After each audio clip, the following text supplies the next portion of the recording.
Entonces, ahora presento la pantalla.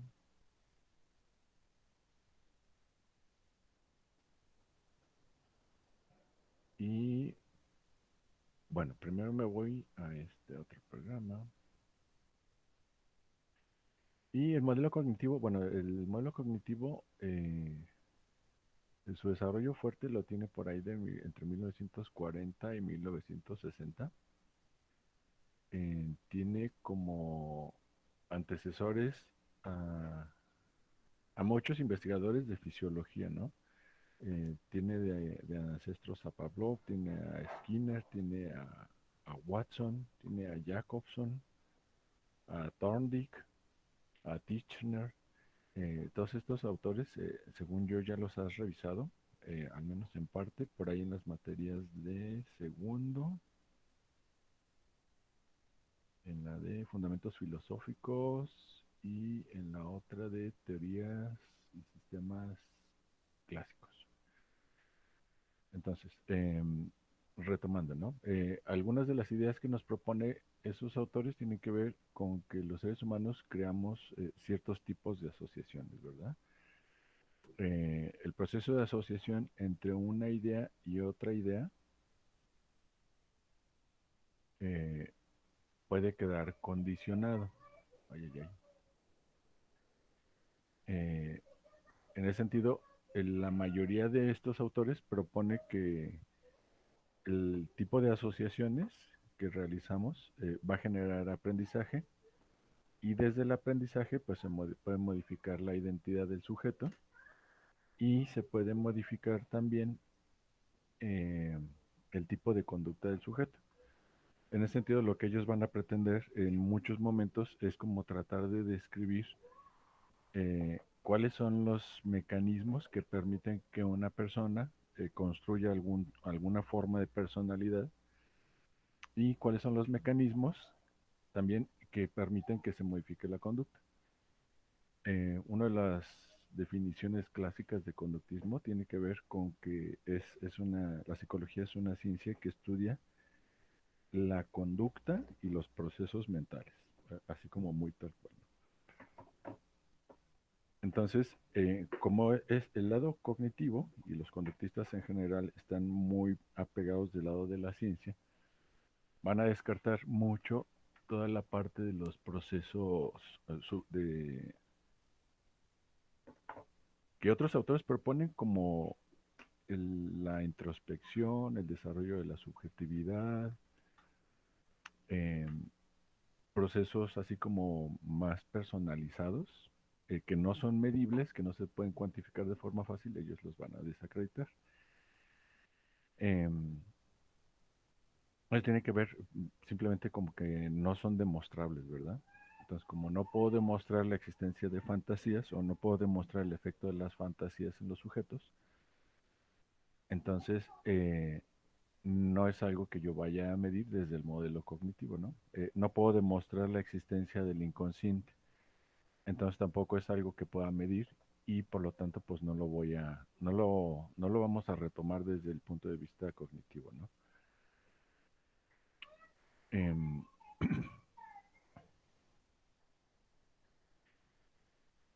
Ellos dicen que por cada una de las ideas que tenemos hay algún tipo de asociación. Van a clasificar los tipos de asociaciones a partir del pensamiento lógico racional. Ujú.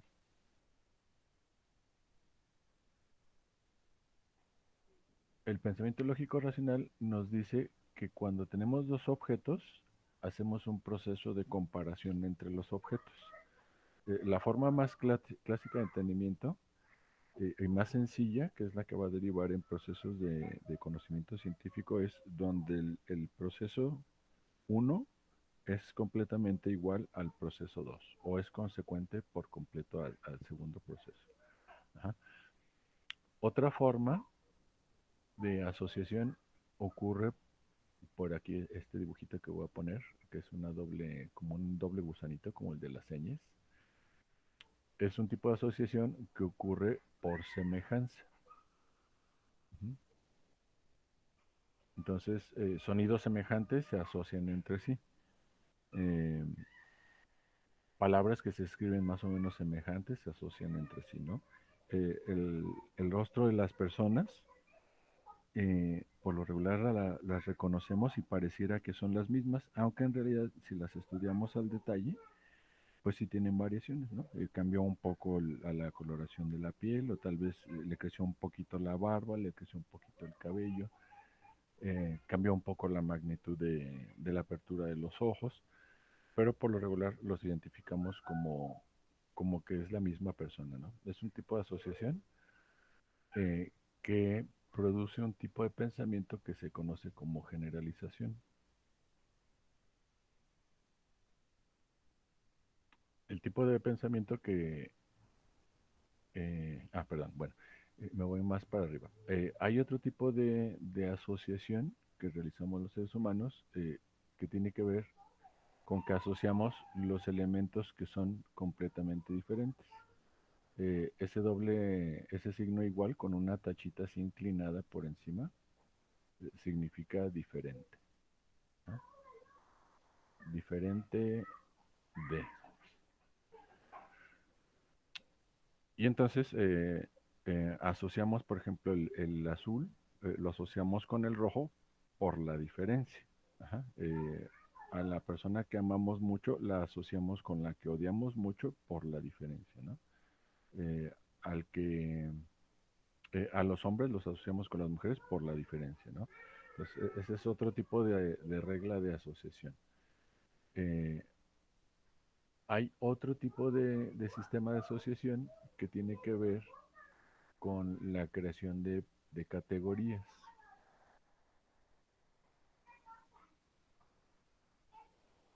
Entonces, agrupamos la realidad hacemos aprendizaje porque reconocemos que algo es mayor que o algo es menor que, o le atribuimos un valor de diferencia.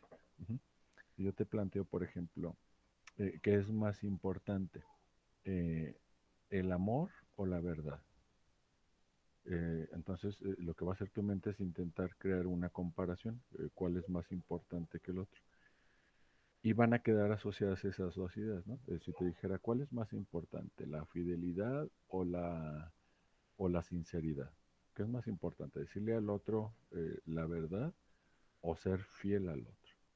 Y de nuevo hay un proceso de jerarquización, ¿no? El proceso de jerarquización es un estilo de asociación. Entonces tenemos, según dice el conductismo, estos cuatro grandes estilos de asociación. Asociamos las cosas porque son una igual a la otra, ¿no? Escuché una campanita. ¿Dónde estás? ¿Dónde estás? Acá estás.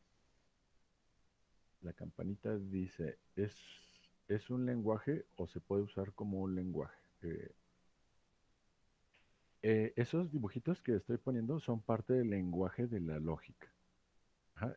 Y en el conductismo de repente se utilizan el lenguaje, las matemáticas, el lenguaje, la lógica también.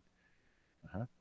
Entonces sí forman parte como del procesamiento normal de la información dentro del modelo teórico de los cognitivos. Ajá. Déjame voy más para acá de nuevo. Ahora, en cada una de las ideas que va aprendiendo el cerebro van a ir quedando depositadas en el cerebro, ¿verdad? Memorizamos qué es un gato, qué es la Torre Eiffel, qué son los elefantes, qué es lo inteligente, qué es ser güero, qué es ser moreno, qué es ser hombre, qué es ser mujer. Y memorizamos un montón de palabras. Eh, el lenguaje humano en un adulto, por ejemplo, al nivel en el que estás, que es universitario, maneja aproximadamente unas 8,000 palabras diferentes. Obviamente, no todas las palabras refieren a la propia subjetividad, a tu propia identidad. Algunas palabras tú dirás que sí eres y otras palabras dirás que no es. Te pregunto si eres mujer o si eres alta o si tienes tal edad. Va a haber una serie de palabras con las que tú sí te identificas. Ese grupo de palabras en el modelo cognitivo lo llaman creencias nucleares. y las creencias nucleares van a formar la identidad de la persona. Las creencias nucleares son grupos de asociaciones. Eh, ¿Te consideras igual a una palabra o te consideras semejante a una palabra, ¿no? Estos de arribita se llaman operadores booleanos. Los dos primeros, el operador de igualdad y el operador de semejanza, son los que construyen las creencias del centro de la identidad. Ajá. Em,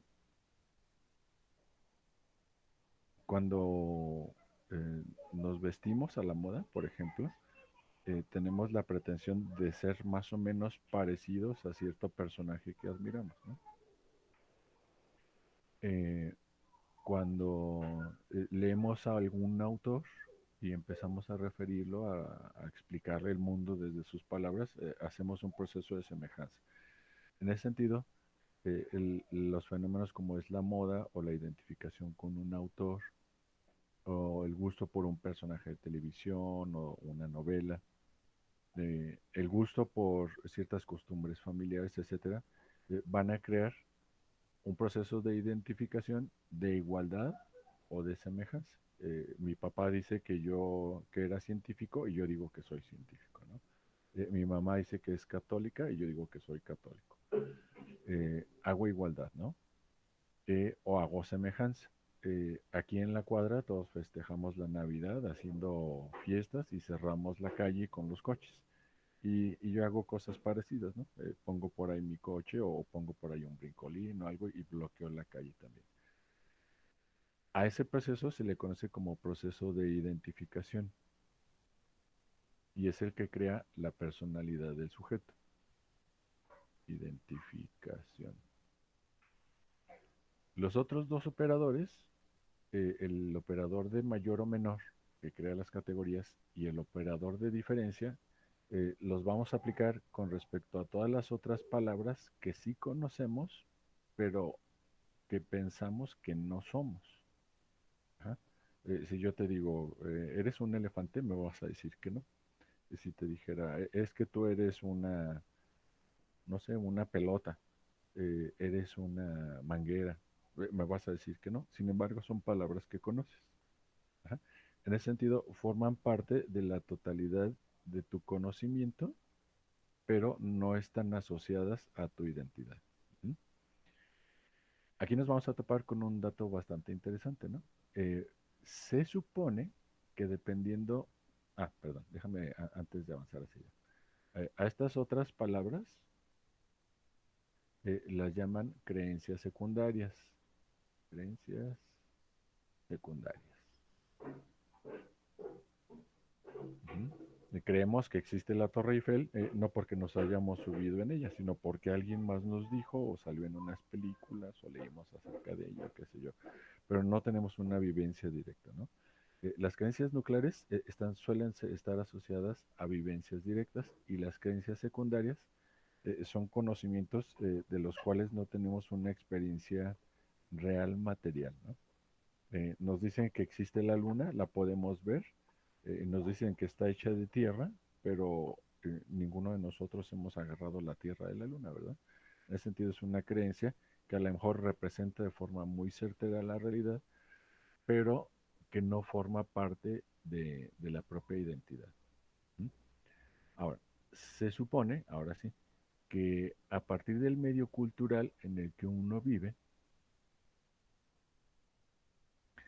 o del sistema social o familiar en el que uno se desarrolla, nos van a entrenar para pensar que ciertas palabras no somos, ese es el criterio de diferencia de, o que ciertas palabras son de categorías superiores o inferiores.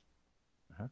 Por ejemplo, la categoría de perros, de mamíferos cánidos, decimos que no somos y solemos considerar que el perro es un animal inferior, ¿no? eh, Nos enseñan que existen en la religión los ángeles, ¿no? Pero no somos de la misma categoría, ¿no? Eh, Nos enseñan en la sociedad que existen no sé, los influencers o los youtubers o los artistas, ¿verdad? Los actores de fama internacional, pero no somos eso. Son de otra categoría, son o superiores o son inferiores, ¿no? El, el hecho de que nosotros nos identifiquemos con un grupo de ideas surge principalmente de la familia. En ese sentido, la mayoría de las cosas que pensamos que somos son producto del entrenamiento de la mamá y del papá. No hagas eso, tú no vayas a comportarte así, si haces esto, entonces ya no eres de la familia, tú debes de comportarte de esta forma, tú tienes que vestirte así, no debes de pensar esto. Y a lo largo de toda la infancia y adolescencia, incluso en muchos momentos de la adultez, de repente, la familia nos está instruyendo acerca de cómo tenemos que funcionar. Obviamente ahí cuando uno construye su pareja, pues la pareja también hace lo propio, ¿verdad? Y la pareja también le empieza a decir a uno, no me gusta esto, o si me gusta esto, otro.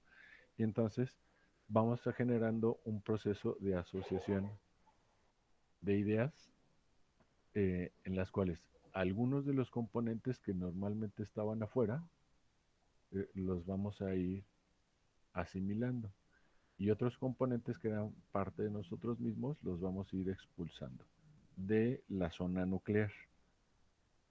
¿Mm? Em, Ahorita tú ya eres un adulto joven, ¿no? En ese sentido, si yo te preguntara, oye, ¿cuál es la muñequita con la que más juegas? Lo más obvio, supongo, no sé si sea cierto, ¿verdad? Pero supongo que tendría que ser que me digas, no, ya no juego con muñecas, ¿no? Esa conducta del juego con muñecas es algo que ya quedó depositado dentro de mi conocimiento, pero que no forma parte de mi propio yo. Ujú. Eh, Igual sería si te pregunto, oye, ¿qué onda con tus amigos de prepa? A lo mejor algunos de ellos ya están por fuera, pero la mayoría de las amistades tendrían que ser de nivel universitario. En el sentido, los que ahora forman parte de tu núcleo cercano de amigos serían universitarios y algunos, tal vez algunos de prepa o de secundaria, ¿no? Pero la mayoría de los amigos de secundaria o de prepa ya estarán por allá dentro del conocimiento que hay en tu mente, pero no dentro de una interacción inmediata, ¿no? Ahora, a esta cosita que está aquí dibujada, en el modelo cognitivo, lo conocen como frontera del yo. Frontera del yo. Ujú. Y plantean que los diferentes tipos de asociación que tenemos, de igualdad, de semejanza, de diferencia o de asociación por categorías, son los elementos que permiten la construcción de esa frontera. ¿Ah? Todos los elementos que están adentro los considero que son iguales a mí o que son semejantes. Los que están afuera de mi identidad, pero que sí conozco, son un no yo. No soy eso, no soy ese pensamiento, no soy esa persona. No soy mi papá, no soy mi mamá. No eres tu amigo, no eres tu pareja, no eres el vecino. No eres tu historia, por ejemplo, podría ser, ¿no? Eh, y va a haber otros que jerarquizas como eso es algo que hacía cuando era más pequeño o eso es algo que haré cuando sea más grande, ¿no? Por ejemplo, el, la cuestión del título de la carrera es un contenido que todavía no forma parte de tu identidad, pero que una porción de tu identidad a lo mejor está intentando perseguir y pretendes en algún momento futuro convertirte en psicóloga, ¿no? Es un contenido que todavía no está apropiado, todavía no puedes afirmar soy una licenciada, pero quisieras eso, ¿no? En ese sentido, me regreso para acá. Dicen en el modelo cognitivo que lo que crea la motivación en los seres humanos es intentar pasar de un estilo de asociación a otro estilo de asociación. Ujú. Ahorita estás estudiando la carrera. En ese sentido, estás haciendo cosas semejantes a las que hacen los licenciados en psicología. y esperas transformar la semejanza, todavía eres estudiante, de estudiante en psicología, en una igualdad con el nivel de licenciatura. Ese movimiento de pasar de una semejanza a una igualdad es la motivación, dicen en conductismo. Ujú. Eh, Me voy al otro ejemplo de las muñequitas, ¿no? Eh, yo digo equivocadamente, ¿no? Es que tú sigues jugando con muñequitas y te lo afirmo como si fuera un proceso de igualdad. Si de repente lo hicieras, sería un proceso de semejanza. Si lo dejaste de hacer hace mucho tiempo, entonces es un proceso o de diferencia o de menor edad. Ujú.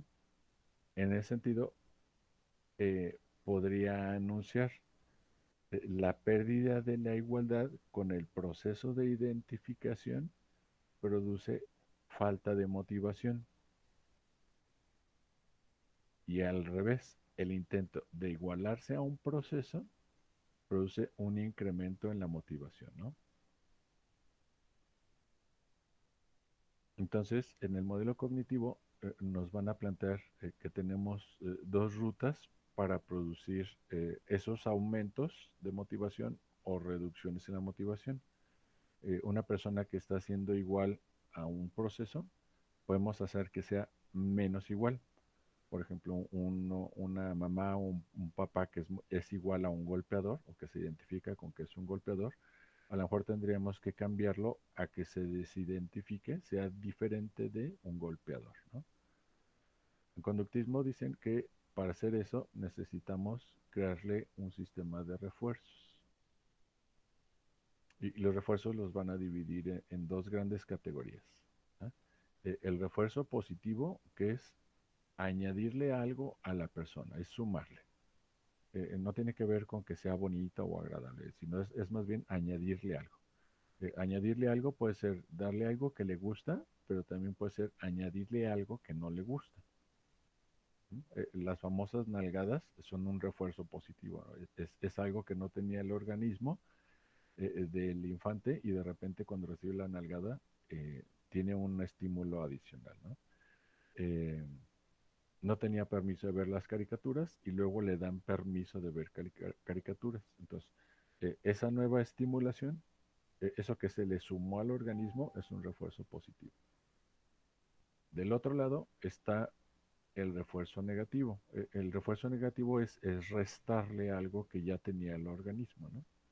Entonces, por ejemplo, una persona que puede dormir normalmente todos los días en su horario, si de repente un día le orillan a que se desvele, eso actúa como refuerzo negativo. Una persona que todos los días come a las 3 de la tarde, si de repente le impiden que coma en ese horario, es un refuerzo negativo. Ajá. Eh, una persona que siempre están golpeando, no sé, todos los días llega el niñito y le hace bullying, le hacen bullying sus compañeritos. El día en que no le hacen bullying, ese es un refuerzo negativo. Algo interesante es de que dependiendo de la conducta que se quiera modificar, a veces lo que hay que hacer es quitar estímulos y a veces es añadir estímulos, ¿no? Eh, en ese sentido, no, el conductismo no clasifica los estímulos como buenos o malos, no los clasifica como correctos o incorrectos, sino más bien como presencia del estímulo, refuerzo positivo, o ausencia del estímulo. Ujú. Ahora, nos van a plantear los cognitivos que tenemos muchos tipos de refuerzos. Cualquier cosa que se le pueda añadir al organismo, a la persona, actúa como refuerzo positivo. La alimentación, el estatus social, la ropa, el reconocimiento público, etcétera, ¿no? Son cosas que se le añaden. Y también actúan como refuerzo cualquier tipo de elemento que se le pueda quitar al organismo. Reducirle el sueldo, reducirle la alimentación, reducirle el reconocimiento social, quitarle privilegios que tenía, son refuerzos negativos. Ambos sistemas de refuerzo tienen como objetivo modificar los contenidos de la identidad. Es, eso significa un contenido que no estaba identificado como propio, el sujeto lo va a empezar a vivir como propio. Y un contenido que vivía como propio lo puede empezar a vivir como ajeno, ¿no?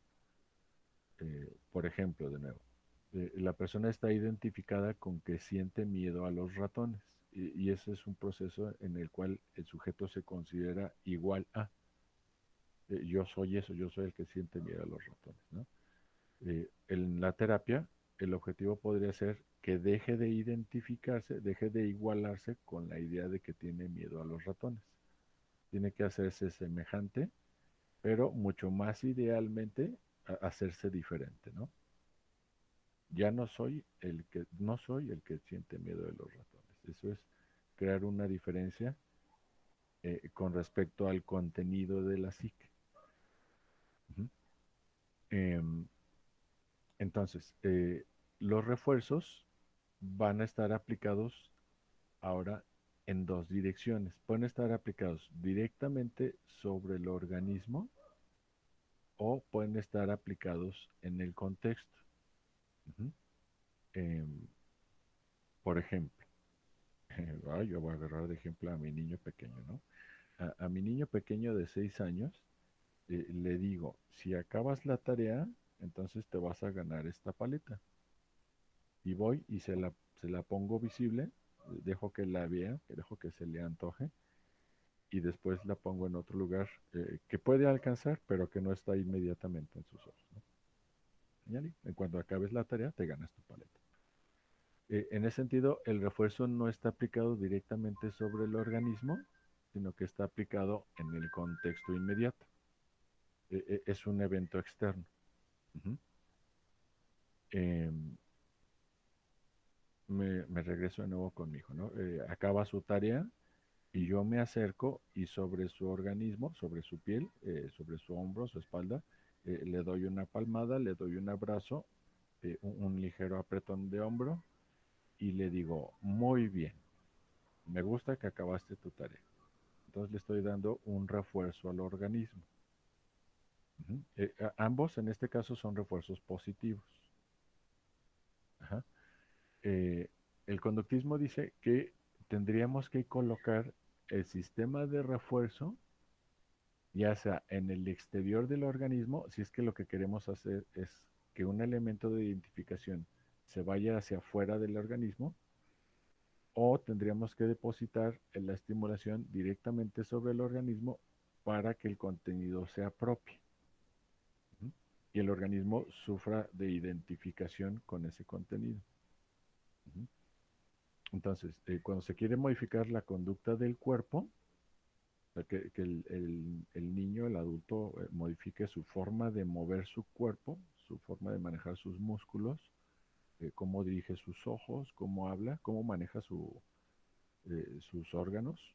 eh, entonces los estímulos van directamente sobre el cuerpo. Ajá. Si lo que queremos es que el cuerpo actúe de forma diferente en el contexto, entonces los refuerzos tendrían que estar sobre el contexto. Es una ruta más o menos sencilla, ¿no? Si lo que quiero, no sé, es que la persona me deje de tocar, entonces tendría que ofrecerle otro estímulo en otra parte del contexto que no sea yo, o tendría que ofrecerle un estímulo de tipo aversivo, por ejemplo, una técnica de castigo sobre su propio sistema sensorial. Por ejemplo, decirle, no me toques. No quiero que me toque, le digo, no me toques. Ajá. Me está estimulando la piel y le aplico el refuerzo sobre otro sistema sensorial. Dicen los conductistas algo muy interesante. Ajá. Eh, tenemos cuatro grandes áreas de funcionamiento de estimulación. La piel, déjalo, pongo en español, perdón. Estoy pensando en inglés. La piel, el sistema táctil, el sistema auditivo, ese es otro, el sistema visual y el sistema motor. Entonces, ellos van a descubrir algo muy interesante. lo que le ocurre a un sistema sensorial del organismo tiende a generalizarse hacia otro sistema sensorial. Entonces, si la persona que me está tocando yo le doy un manazo, obviamente ese sistema sensorial quedó con un refuerzo de castigo. Pero si además le digo no me toques, entonces la información queda conectada en dos sistemas sensoriales. Es importante porque ellos dicen que si se logra generalizar la conducta a todos los sistemas sensoriales y el sistema motor, entonces el organismo va a generar una conducta coherente. Y ese es como el objetivo que tienen los cognitivos, que lo que dice la persona sea igual a lo que está viendo y sea igual a lo que está haciendo y sea igual a lo que está sintiendo, ¿no? Entonces dice, estoy enojado, se ve con cara de enojado, tiene tensión muscular en su cuerpo de enojo y a nivel de sensaciones está experimentando el enojo. Ajá.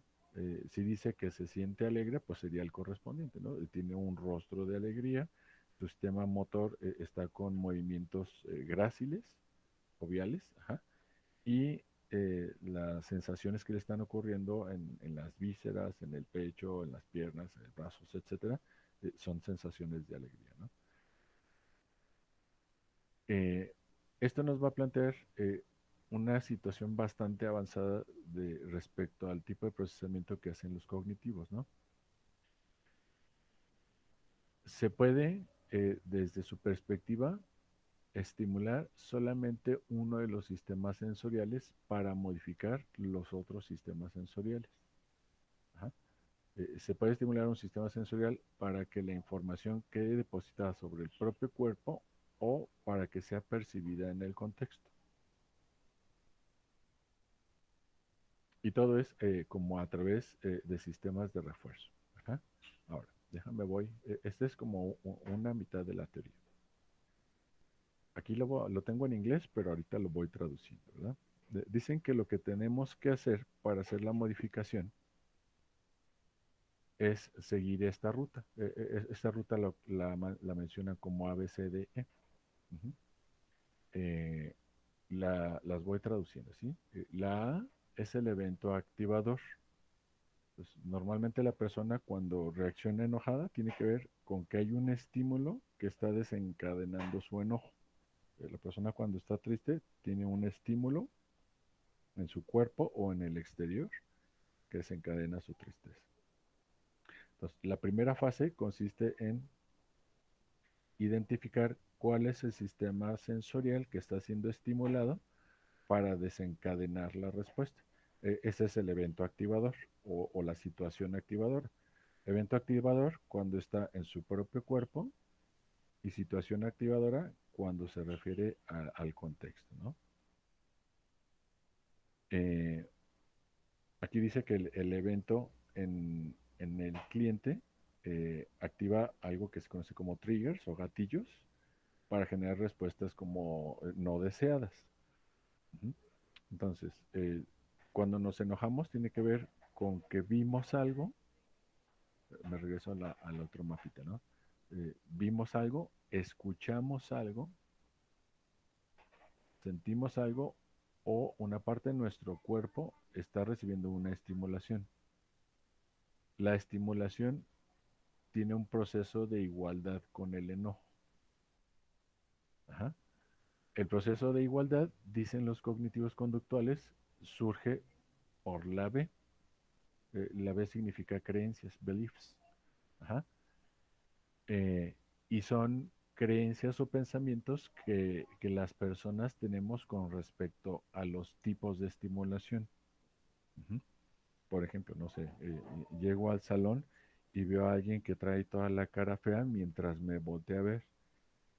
Si yo tengo un sistema de creencias en el que baso mi propia respuesta con respecto a la cara del otro, entonces a lo mejor me empiezo a decir, es que ya no me quiere, es que no le importa, es que ahora le caí mal, y, y eso responde a un sistema de creencias personal.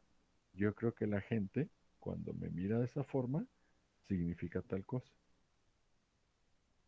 Eh, Obviamente no necesariamente eso es racional, pero todos tenemos sistemas de creencias, ¿no? Y a partir de lo que vemos, de lo que le escuchamos al otro, del estímulo que nos causa el otro, reaccionamos con una creencia. ¿M? Esa creencia nos lleva a pensar en ciertas consecuencias. Como me está mirando así, entonces yo deduzco que esto es lo que tengo que hacer. Esta cadenita de la B, C es el proceso de asociación.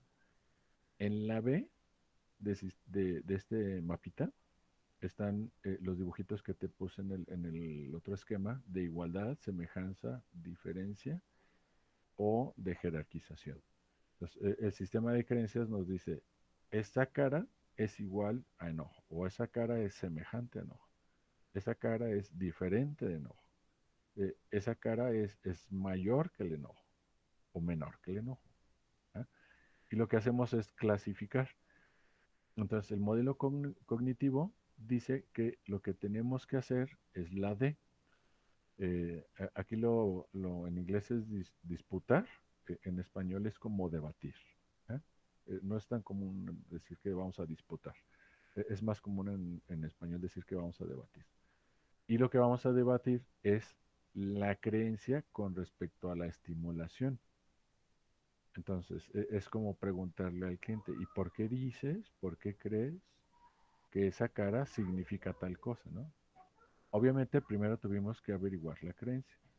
¿Por qué crees tú que, que un adulto no puede jugar con muñequitas? Ahí si tú me estuvieras debatiendo la cuestión de no dejarte jugar con muñequitas, ¿no?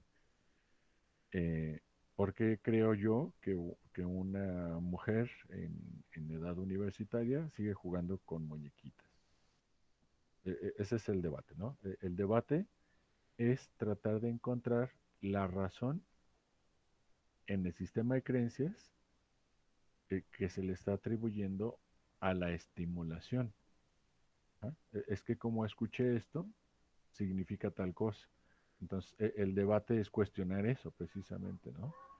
Es que yo vi que mi novia me habló de esta forma, entonces yo deduzco que significa tal cosa.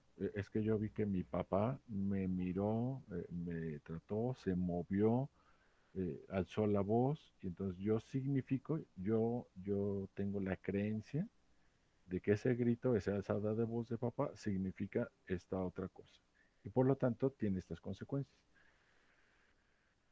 Eh, Dicen en el conductismo que a partir del debate, a partir de este modelo cognitivo, lo que tendríamos que hacer es actualizar las viejas creencias y tratar de producir creencias que sean más parecidas a la realidad. Esa es la E, ese es el exchange, es cambiar las viejas creencias y pensamientos por nuevos, que sean más racionados y que estén más balanceados, ¿no? Em, en este sentido, el cognitivo, el terapeuta, el psicólogo cognitivo, tiene que ser un experto en debatir creencias irracionales. Ajá. Las creencias irracionales, si me voy al otro esquema, son todas aquellas que no poseen un criterio de igualdad. La ciencia procede siempre de un criterio de igualdad. El uno es siempre igual al uno. No hay una ocasión en la que el uno sea parecido al 2. El uno es el uno.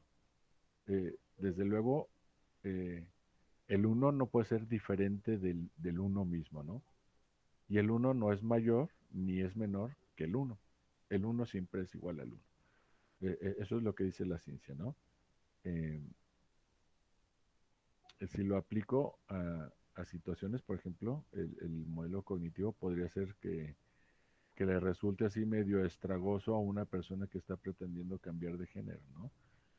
El cuerpo masculino corresponde en igualdad a una mente masculina. No es parecido a una mente masculina, no es diferente a una masculina y no hay grados mayores o menores de masculinidad.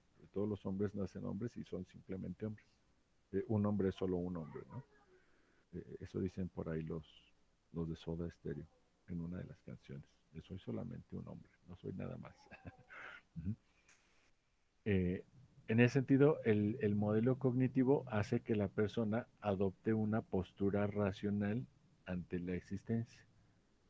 Eh, Va a tener ciertas limitaciones porque, por ejemplo, no aborda toda la parte afectiva, no aborda toda la parte emocional, no incluye los niveles de fantasía, no incluye proyectos a muy largo plazo, eh, no incluye todo el conocimiento histórico del inconsciente, no valida la historia, por ejemplo. El hecho de que una persona haya sido de cierta forma no significa que tenga que seguir siendo así, ¿no? La parte racional nos dice que si la creencia anterior está desfasada, ¿la ve? Se puede debatir y se puede actualizar. Esa es la E. Ajá. Entonces, en cualquier momento el sujeto tiene que estarse adaptando. Y la adaptación que proponen en el modelo cognitivo es hacia el contexto, principalmente. Entonces, el sujeto sano en el modelo cognitivo es una persona que tiene un buen proceso de interacción con los otros, ¿no? Va a funcionar bien socialmente, no se va a meter en broncas sociales porque está bien adaptado. Está adaptado porque asimiló como propio el sistema de creencias de la sociedad y la cultura en la que viven. Eso obviamente es un limitante, ¿no? Los procesos de subjetividad, donde la persona, el individuo, puede ser creativo o inventarse un estilo de vida muy particular, pues quedan descartados, ¿no? Porque eso es irracional. Eh, eh, la- las excentricidades o las diferencias con respecto a los demás van a derivar siempre en un conflicto con la sociedad. Entonces, el sujeto diferente es reconocido como conflictivo, por lo que habría que estarlo adaptando. Ujú. Y bueno, hasta aquí más o menos eh, me gustaría avanzar de este lado del modelo cognitivo. Ajá. Es mucha información y si se te hace complicada, yo te plantearía que le eches de nuevo una segunda escuchada a esta clase, ¿no? Eh, Tengo yo ya un buen rato peleándome con el modelo cognitivo, ¿no? Mi escuela fue una escuela cognitiva, conductual, a diferencia de acá en la UTEC son más psicoanalistas y gestaltistas, pero allá nos entrenaban con ratones, ¿no? Entonces, aprendí a pensar rápidamente todo este tipo de procesamiento. Em, Tiene mucho que explorar, hay mucho que identificar, por ahí hay todo un paquete de creencias irracionales, por ejemplo, que se pueden identificar bastante fácilmente en el discurso. Hay que aprender a identificar las ideas, las creencias, diferenciarlo de las fantasías, diferenciarlo de las emociones, de los sentimientos, y cada uno de los diferentes procesos, eso sí, pretende eventualmente llegar al funcionamiento de tipo racional. Ujú. Y pues bueno, me gustaría preguntarte, ¿qué te llama la atención? ¿Qué cachas? O no sé si tengas alguna duda o pregunta.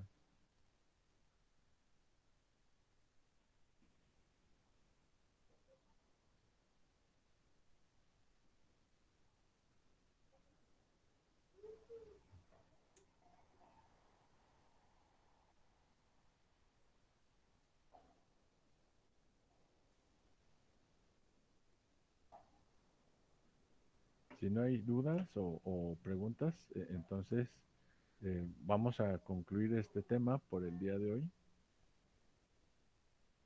Ah, adelante, sí, perdón, dices. Lo que más me llamó la atención fue los signos que significa o representa cada cosa. Creo que ahí es cada cosa, ¿verdad? Sí, sí, es que esa es la lógica. La lógica del pensamiento se construye a partir de esos cuatro sistemas de asociación. Eh, entonces, cuando se llega con el paciente, se averigua cuáles son las estrategias de asociación que tiene. Y hay que pasar los tres niveles superiores en el dibujito hacia el proceso de igualdad. Entonces, cuando el cliente habla, lo que está ocurriendo, su palabra se iguala con la realidad, alcanza el proceso de curación alcanza el proceso de adaptación sana. Mientras funciona por semejanza, por diferencia o por jerarquización, el cliente se va a meter en conflictos en algún área, ¿no?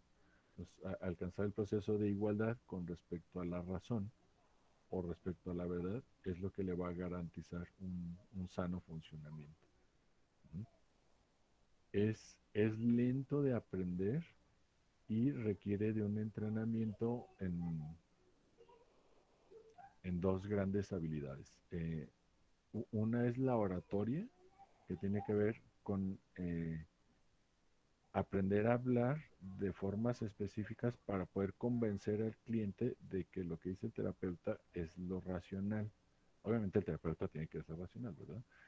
Esa es la oratoria. Y la otra habilidad muy fuerte es la retórica, que tiene que ver con la capacidad de desargumentar los pensamientos irracionales en el cliente y dejarlos sin posibilidad de que los vuelva a estructurar para que tengan más probabilidades de asumir un pensamiento de tipo racional. Eh, la retórica que utiliza el modelo cognitivo es una retórica clásica de tipo escolástica, así, que ya empieza a proponer allá en la antigüedad Sócrates, ¿no? Entonces, por ejemplo, si te llamara la atención este modelo, una ruta muy primitiva, muy básica, sería que leyeras algunos textos de Sócrates, ¿no? Sócrates utiliza el tipo de argumentación retórico que genera convencimiento de lo racional. Entonces, aprender a pensar de esa forma es eficiente para el modelo, ¿no? Eh, estudiar algo de lógica simbólica, de lógica racional, esa es otra ruta bastante importante, ¿no? Tiene muchos pormenores. Acá en la carrera, por allá de séptimo semestre, de séptimo a noveno semestre, si te llamara la atención el modelo, hay un área especializante que es conductista. Entonces, allá como mucho más al detalle te darán como mucho más autores, más pormenores y obviamente te tendrán que entrenar en pensamiento racional, ¿no? No es algo que se aprenda así rápidamente, sí requiere por lo menos entre un año, yo creo, y un año y medio de estar practicando ese estilo de pensamiento. Ujú. Sí. O tener muchas gentes que hablan así, entonces uno aprende a copiar el discurso racional, aprende a pensar racionalmente, ¿no? Muy bien, Ayeli. No sé si tengas algún otro comentario o si no, va a ser todo por el día de hoy y para la siguiente semana las vuelvo a citar, a ver si ahora sí puede, si está más recuperada nuestra compañera y avanzamos con otro tema más. Ajá.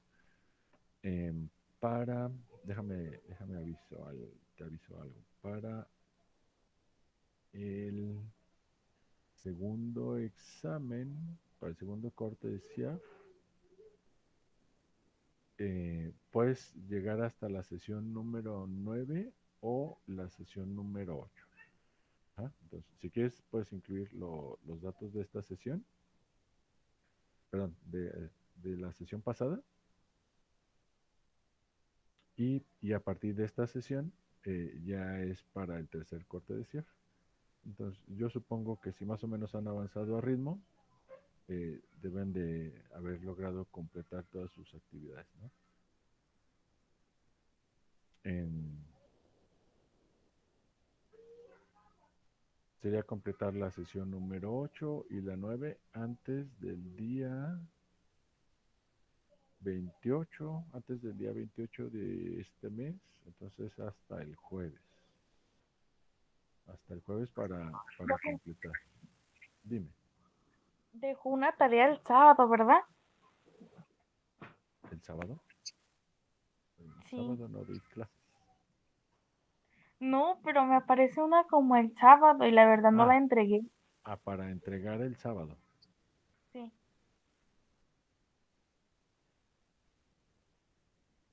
¿Puedo 28 de... entregarla todavía?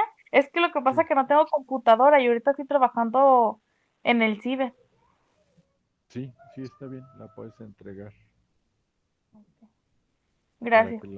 para que la completes. Ujú. Sí, está bien, gracias.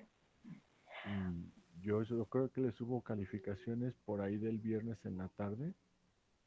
Entonces, igual si todavía el viernes en la mañana tiene chance de completar alguna, con mucho gusto te la reviso. Ok, Ajá, muchas gracias, profe. ¿vale?